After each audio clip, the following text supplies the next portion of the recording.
જોઈએ કે describing person કે થિંગ કે જેમાં આપણે શેની વાત કોઈપણ વસ્તુ કે કોઈપણ વ્યક્તિ વિશે વર્ણન કરવામાં આવેલું હોય ત્યારે આ ફંક્શનનો ઉપયોગ થાય કે ડિસ્ક્રાઇબિંગ પર્સન અથવા તો થિંગ. જો અહીંયા કીધું જ છે કે કોઈપણ વ્યક્તિ કે વસ્તુનું વર્ણન કરવામાં આવેલું હોય ત્યારે આ ફંક્શનનો ઉપયોગ થાય. એમાં કીવર્ડ્સ તરીકે શું આવશે તો કે હું, whom, whose, which.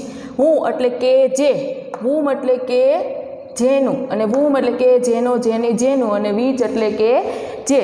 કે whichનો ઉપયોગ ક્યારે થાય કે whoનો ઉપયોગ ક્યારે થાય કે કોઈ પણ મનુષ્ય વાતે આપણે વાત કરવામાં આવેલી હોય ત્યારે whoનો ઉપયોગ થાય. whomનો ઉપયોગ પણ કોઈ પણ વ્યક્તિનું whomનો ઉપયોગ ક્યારે થશે એનો પણ કોઈ પણ મનુષ્ય જાતિ માટે જ્યારે આપણે વાત કરવામાં આવેલી હોય ત્યારે whomનો ઉપયોગ થાય.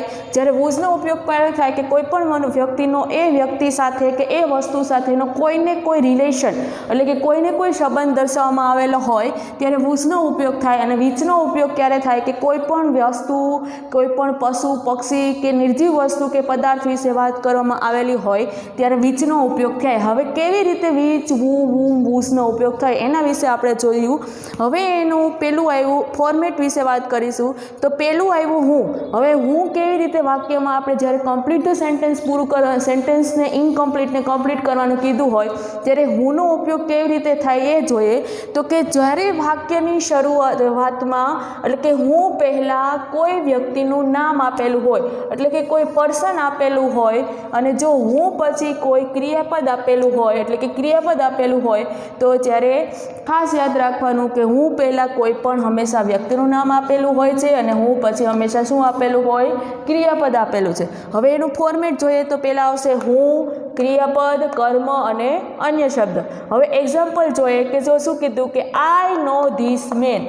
આ ધીસ મેન છે શું થયું પર્સન થયું કે I know this man who is a singer. હવે ઇઝ છે શું આવ્યું ક્રિયાપદ આવ્યું એટલે વાક્યમાં આપણે પડી ખબર કે જો વાક્યની શરૂઆતમાં કોઈ પર્સન આપેલા હોય અને વાક્યની છે કે જો હું પહેલાં કોઈ હંમેશા હું પહેલાં કોઈ વ્યક્તિ આપેલું હોય ને હું પછી આવશે ક્રિયાપદ એટલે કે સેન્ટેન્સ તમને પૂરું કરવાનું કીધું હોય. માની લો કે અહીંયા સુધી કીધું હોય કે આઈ નો ધીસ મેન તો તમારે અહીંથી સેન્ટેન્સને પૂરું કરવાનું હોય તો પછી શું લખવાનું કે હું ઇઝ એ સિંગર, હું ઇઝ એ ડૉક્ટર, હું ઇઝ એન એન્જિનિયર, કોઈ બી તમે લખી શકો. હવે એના પછીનું આવ્યું whom. તો whomમાં કેવી રીતે ઉપયોગ થાય તો કે whom પહેલાં હંમેશા મનુષ્યનું નામ આપેલું હોય whoની જેમ જ પણ whom પછી હંમેશા જો શું આપેલું હોય સર્વનામ એટલે કે પ્રોનાઉન કે હું પહેલાં કોઈ વ્યક્તિનું નામ આપેલું હોય અને હું પછી સર્વનામ આપેલું હોય તો એમાં whom ખાસ યાદ રાખવાનું કે જ્યારે આપણે whomથી વાક્ય બનાવવાનું હોય ત્યારે whom પછી હંમેશા શું આવશે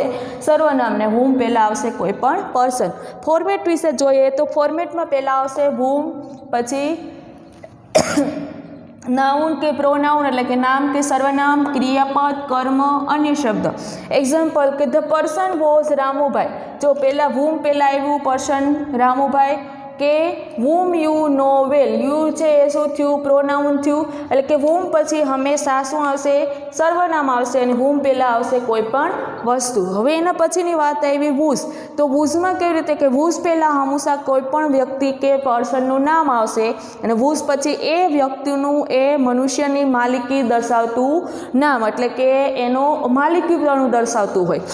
જો એનું ફોર્મેટ વિશે વાત કરીએ તો પહેલાં આવશે whose પછી એ કર્તા સાથેનો સંબંધ ધરાવતું નામ એટલે કે માલિકી સાથેનો સંબંધ ધરાવતું નામ, ક્રિયાપદ, કર્મ અને અન્ય શબ્દ. એક્ઝામ્પલ આપેલું છે કે હી ઇઝ માય નેબર. જો પહેલાં એવું પર્સન કે હી ઇઝ માય નેબર કે તે મારા પાડોશી છે. whose son કે એ એનો નેબર છે એનો સન એટલે આની સાથેનો સંબંધ દર્શાવ્યો એનો પુત્ર સાથેનો સંબંધ એટલે શું આવ્યું કે he is my neighbour whose son is a doctor કે તે મારા પાડોશી છે કે જેનો પુત્ર છે કોણ છે તો કે ડૉક્ટર છે. કે નેબર અને સન એ બેનો શું દર્શાવ્યો રિલેશન દર્શાવ્યો એટલે ત્યાં શેનો ઉપયોગ થશે તો કે whoseનો ઉપયોગ થશે. એવી જ રીતે એવું which. તો whichનો ઉપયોગ ક્યાં થાય તે કે કોઈ પણ પદાર્થ હોય કે કોઈ નિર્જીવ વસ્તુ હોય કે કોઈ પશુ પક્ષીની વાત કરવામાં આવેલી હોય ત્યારે whichનો ઉપયોગ થાય અને whichની પહેલાં હંમેશા કોઈ પણ પદાર્થ, પક્ષી કે વસ્તુ કે કાંઈ પણ નિર્જીવ વસ્તુનું નામ છે એ આપેલું હશે.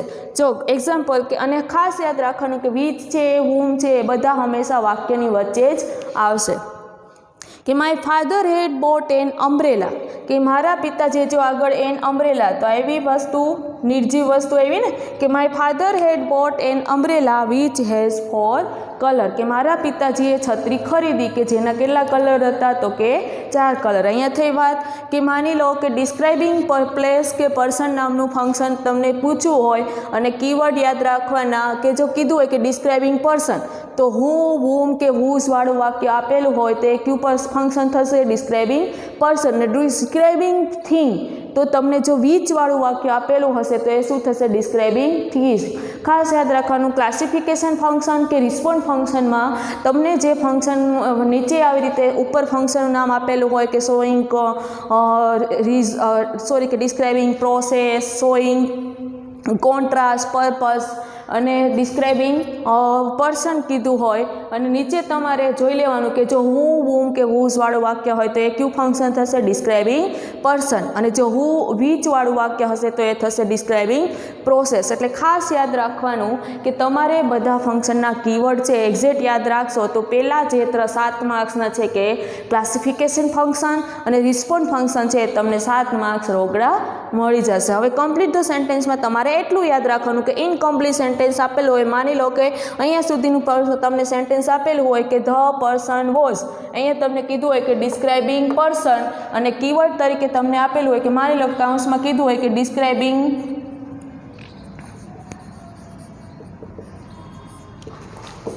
પર્સન અને કીવર્ડ તરીકે તમને શું કીધું હોય કે વૂમ, તો તમારે વૂમનો ઉપયોગ કરી અને સેન્ટેન્સ છે બનાવવાનું કીધું હોય તો તમને આટલું વાક્ય કીધું હોય કે રામુભાઈ. હવે અહીંયાથી સેન્ટેન્સ અધૂરું આપ્યું તમારે શું લખવાનું?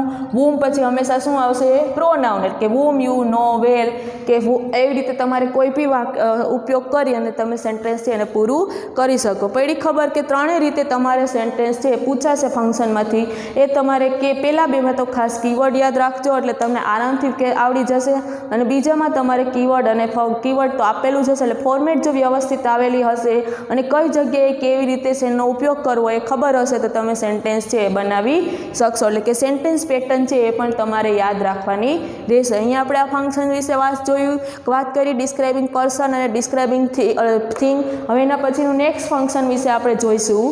હવે એના પછીનું નેક્સ્ટ ફંક્શન છે કે ડિસ્ક્રાઇબિંગ પ્લેસ અથવા તો લોકેશન, કે એ કોઈ પણ સ્થળનું વર્ણન અથવા તો કોઈ પણ સ્થળનું એ સ્થાન દર્શાવવાનું હોય ત્યારે આ ફંક્શનનો ઉપયોગ થાય. માની લો કે કોઈ પણ સ્થળ વિશે વાત કરવામાં આવેલી હોય અથવા તો એ સ્થળ કઈ જગ્યાએ છે એનું લોકેશન નક્કી કરવાનું હોય, સ્થાન નક્કી કરવાનું હોય ત્યારે આ ફંક્શનનો ઉપયોગ થશે. હવે આ ફંક્શનમાં કીવર્ડ તરીકે શું આવશે તો કે વેર એટલે કે જ્યાં, વેર એવર એટલે કે જ્યાં જ્યાં, હિયર એટલે અહીં અને ધેર એટલે કે ત્યાં. આ ચાર કીવર્ડ્સનો ઉપયોગ થશે. હવે ફોર્મેટ વિશે આપણે વાત કરીશું તો ફોર્મેટ વિશે જો પહેલાં આવશે કર્તા, પછી ક્રિયાપદ, અન્ય શબ્દ એટલે કે પહેલું સેન્ટેન્સ તમને આપેલું હોય એ, પછી આવશે વેર અથવા તો વેર એવર અને એના પછીનું નેક્સ્ટ સેન્ટેન્સ, બીજું સેન્ટેન્સ આપેલું હોય.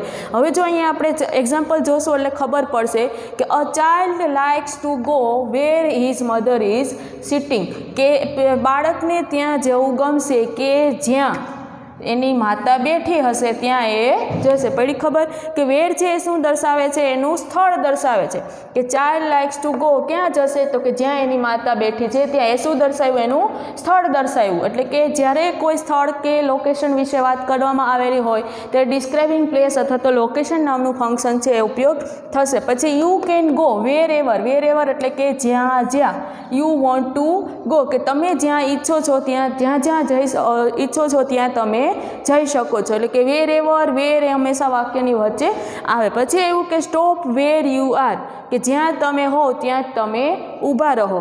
પછી park your scooter wherever you find the place, કે જ્યાં જ્યાં તમને જગ્યા મળે ત્યાં તમે તમારું સ્કૂટર છે એને પાર્ક કરી દો. કે એટલે કે તમારે ડિસ્ક્રાઇબિંગ પ્રોસેસ અથવા તો કે ડિસ્ક્રાઇબિંગ પ્લેસ અથવા તો ડિસ્ક્રાઇબિંગ લોકેશન નામનું ફંક્શન આપેલું હોય અને જો કીવર્ડ તરીકે વેર કે વેર એવર કે હિયર કે ધેર આપેલું હોય તો એ કયું ફંક્શન થશે? ડિસ્ક્રાઇબિંગ પ્લેસ અથવા તો લોકેશન નામનું ફંક્શન થશે. એટલે કે એમાં કીવર્ડ તરીકે શેનો ઉપયોગ થશે? કે વેર અથવા તો વેર એવરનો ઉપયોગ થશે. એટલે કે રિસ્પોન્ડ ફંક્શન તો ક્લાસિક ક્લાસિફિકેશન ફંક્શનનું તમારે આપેલું હોય તો એમાં કીવર્ડ્સ તરીકે યાદ રાખવાનું વેર, વેરેવર, હિયર, ધેર. અને કમ્પ્લીટ ધ સેન્ટેન્સ કરવાનું કીધું હોય ત્યારે પણ તમારે કઈ રીતે કે પહેલાં આવશે પહેલું વાક્ય, પછી વેર કે વેરેવર, પછી બીજું વાક્ય. એટલે કે આપણે આગળ એક્ઝામ્પલમાં જોયું તેમ કે a child likes to go wear